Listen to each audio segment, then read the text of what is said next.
এখন চিতাই পিঠা ভাজতেছি। ঢাকনা দাও। এখন ঢাইকা দিব।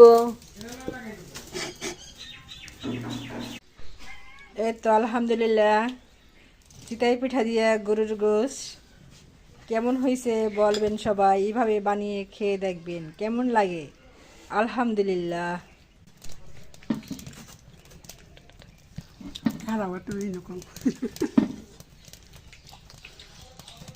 এই তো দেখুন গ্রামে কিভাবে চিতই পিঠা বানায় আমার বড় ভাবি।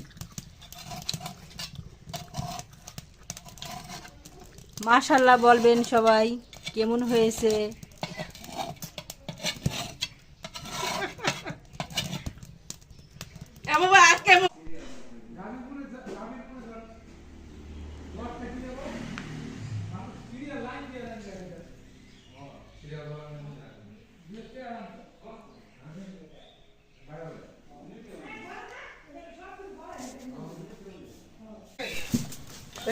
এই মাসে